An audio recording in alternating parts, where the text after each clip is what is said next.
from Neural Newscast. Here is what matters this Friday, August 14th.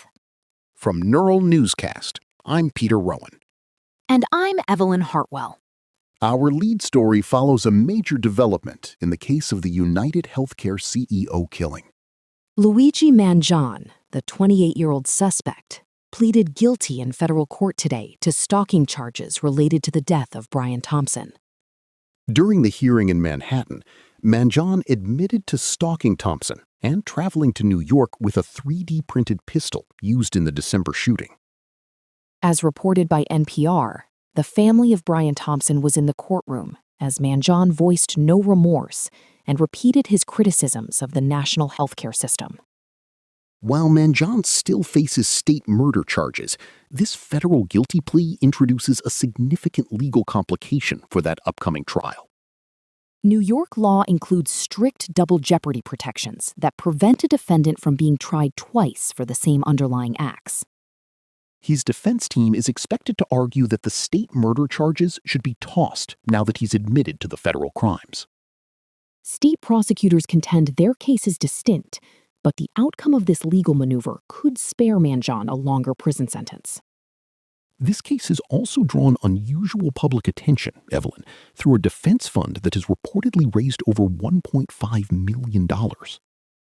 That is correct, Peter. Supporters on the website view him as a vigilante, despite the federal court's focus on the criminal act of stalking.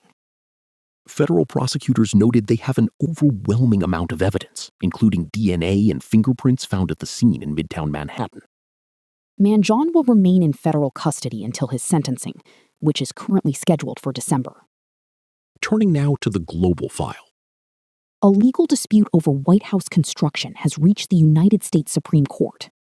President Trump has filed an emergency application asking the court to allow work to continue on a $400 million ballroom.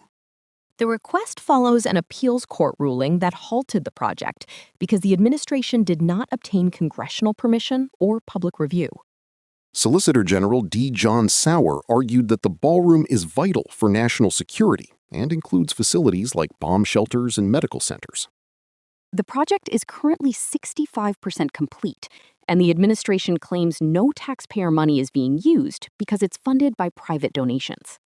However, the National Trust for Historic Preservation argues the project is unlawful because the administration demolished the White House East Wing without a proper review.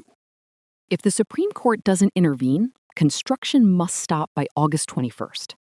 This ballroom is part of a broader effort to remake the Washington cityscape, which includes a proposed Arc de Triomphe modeled after the one in Paris. In other news, an investigation by the BBC has exposed how Instagram content is driving a migration crisis in the Spanish enclave of Ceuta.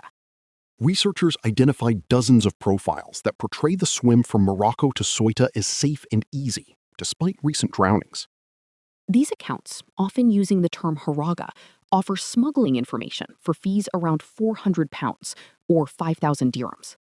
Last month alone, 78,000 migrants arrived in Ceuta by sea within a matter of hours, and 100 people died during the attempt. Meta has stated it is monitoring the situation and removing content that facilitates human smuggling, but new posts continue to advertise crossing attempts. The investigation also found that nearly 75,000 of those arrivals were quickly returned to Morocco by authorities, Evelyn. While we are seeing these tensions at international borders, the administration is also moving forward with massive infrastructure plans closer to home. There are new details regarding a $22 billion plan to renovate Washington Dulles International Airport. The White House projects this renovation is part of a larger push to update federal facilities and Washington's surrounding transport hubs. Critics, including President Biden, have referred to these as vanity projects, but the administration maintains they are necessary for modernizing national infrastructure. Still, the speed at which these projects move without standard reviews remains a point of legal contention in the Capitol. Next, we have today's watch list.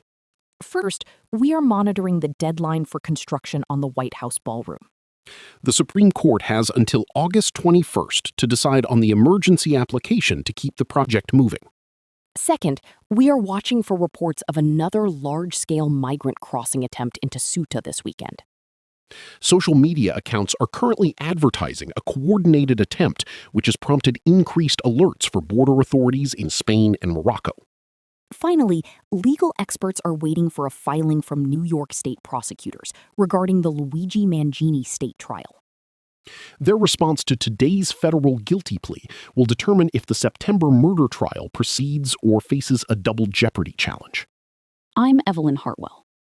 And I'm Peter Rowan. This has been Neural Newscast. Thanks for listening. Neural Newscast is AI-assisted, human-reviewed. View our AI transparency policy at neuralnewscast.com.